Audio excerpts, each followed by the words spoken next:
a lot. Thanks also to the NSPRA staff.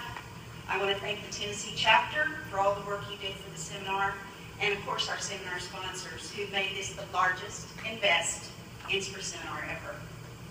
Tonight I want to share 6 ideas with you, and it's going to be quick, I promise. But I hope that I'm going to share some ideas that will challenge you when you go back home and in your role as a school PR professional. I have to admit that there have been times in my career that I've really sometimes questioned the significance of what I do. I am, after all, a PR person, what the world defines as a spin master, a twister of truth, a so-called purveyor of fake smiles and good news. Of course, everyone in this room knows that that is not true. It's a very shallow definition of our profession. Our work is, in fact, significant, impactful, and difficult. And being in our line of work in today's world, we kind of get a double whammy.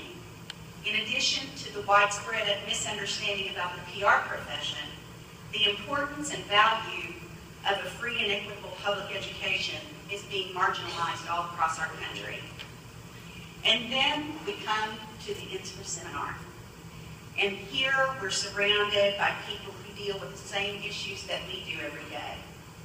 We find comfort, we find encouragement, and we find support.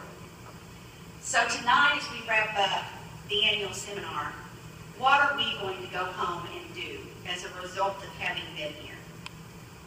Well, I'll tell you what I think we need to do. We need to be bold and courageous. We're going to be tellers of truth, purveyors of hope, and champions for change. Bold and courageous enough to share our challenges. Bold and courageous enough to take on our detractors. Bold and courageous enough to engage and involve our communities in shaping the future. Now more than ever before, we have to stand strong for our schools and our belief that public education is vital to our democracy. How did you come to this profession of public relations, and school public relations in particular? For me, it was 1981, and I responded to an ad in the newspaper for a school PR director job in Oklahoma City. My first NSPRA seminar was in Vail, Colorado in 1985, I think. And yes, that was 30 years ago, and I know some of you in the room were not even born then. It was there that I learned the tremendous importance of what we do. And I developed friendships that have bolstered me and carried me throughout my career. It was in Vail that I began to consider it calling to work in school PR. I hope that while you've been here in Nashville, that you've had that blinding flash of clarity too. If you don't consider it a calling, you probably won't stick around, because anyone who does what we do has to have a strong sense of passion and purpose. Why else would we attend those marathon board meetings until all hours of the night? Why else would we spend weeks planning those back-to-school convocations that inspire and prepare our teachers and staff for the year ahead? Why else would we draw such pleasure from seeing a child's toothless smile at kindergarten graduation? Consider it a calling, my friends.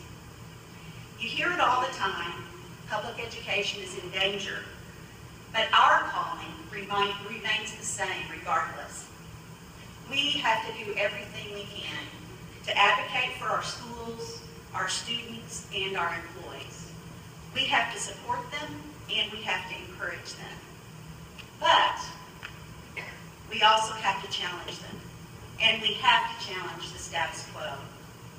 I hope that you will let your voice be heard whenever it's business as usual in your district, when decisions are being made in a vacuum, or when you find your leaders reacting to change rather than proactively leading change.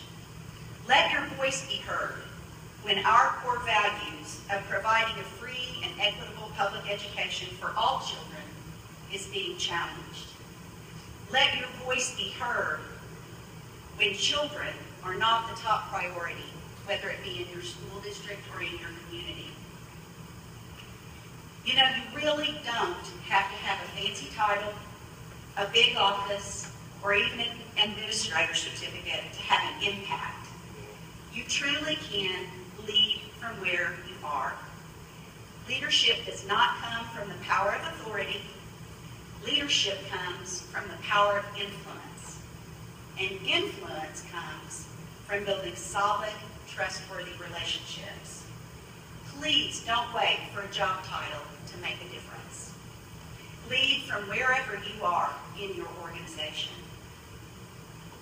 One of the things I love most about NSPRA and NSPRA and each of your state chapters is that we really do take time to take care of each other. It takes stamina, a sense of humor, and a lot of guts to do the job that we do. And over time, it also takes a toll. That's why I have a group of friends, as you do, across the country that I can call on a moment's notice when I'm frustrated, challenged, or angry, or victorious. And to this day, some of my dearest friends are my NSPRA friends. In the early 90s, I got on a plane for the NSPRA seminar in Phoenix, Arizona, and I sat down next to a person also traveling to the NSPRA seminar who would become one of my very dearest friends. While we were in Phoenix, we learned the Macarena, and we had a lot of margaritas, and our lifelong friendship was sealed through our NSPRA experience. And tonight, that dear friend, Lori Dickinson, is here to celebrate with me one short month after losing her husband to brain cancer. I love you, my friend.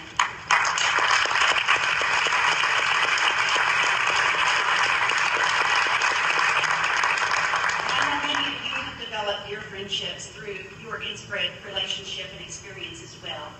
You know, all of us, we share, we laugh, we cry, we stir shit up.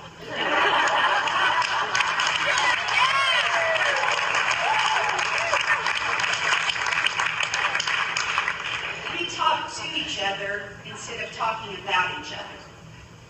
So when you get back home and everything gets crazy again, I hope that you will make it a priority to call or text one of your new NSPRA friends and just ask them how things are going. Stay connected. Nobody does this better than Connie Blaney, NSPRA past president from Oklahoma, who is also here to celebrate with me tonight. Thank you, Connie.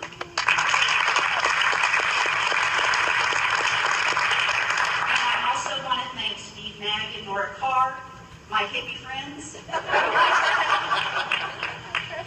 and former NSPRA presidents that I've known since the 80s. We've shared a lot of stories, we've shared a lot of happy times, and we've shared a lot of experiences that we will not share with the rest of you tonight.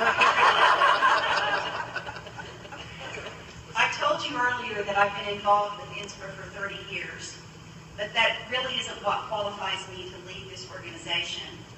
My qualifications are really more about the years I spent out there on the front lines, like all of you, doing what you do every single day. I've worked in a one-person PR department in a school district, and I've worked with the staff. And I can't say that one job is any easier than the other. They're both very difficult. But now I have almost 5 years under my belt working for Oklahoma's largest and I think best PR firm, Schnocky Turnbow Frank. And so I'm very honored tonight to have my boss, Russ Florence, here to celebrate with me. Russ is president and partner of our firm, and more importantly, he's the son of a retired school superintendent. So thank you, Russ. It means a lot to me.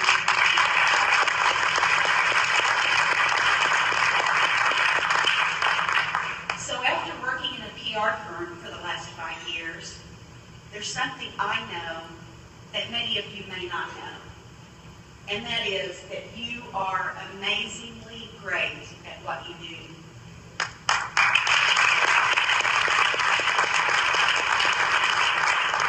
You really do outshine some of the best corporate PR people that I've encountered.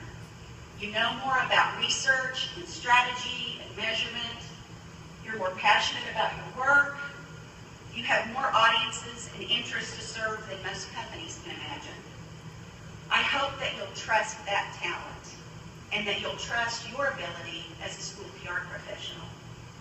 Dr. Wayne Dyer says, practice radical humility when it comes to your accomplishments and give credit everywhere except your ego. A truly great PR professional does not seek the limelight for themselves. They seek it for the people around them and for the purpose that they serve. Well, sometimes I think those of us in school PR may overdo it with the radical humility thing. So tonight I want to tell you, our time is now, and I truly believe that. Our work has never been more important than it is right now. And there's no better organization than NSPRA to help us become stronger and better and more confident about what we do. Dr. C.J. Hutch, former Joplin School Superintendent, who, as you know tonight, is going off the NSPRA board, gave each of the board members a parting gift last week. It was a beautiful tile, and on the tile it says, doing what needs to be done, when it needs to be done, for every child, every day, no matter what. How's that for something to work toward?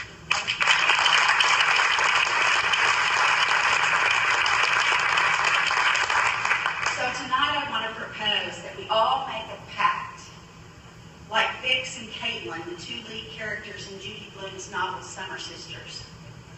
Their pact is NBO, which stands for Never Be Ordinary. We must never be ordinary. So let's walk out of here tonight and let's make a commitment to be bold and courageous, to consider it a calling, to challenge the status quo, to lead from where we are, and to take care of each other. Because, my school PR friends, our time is now. Thank you.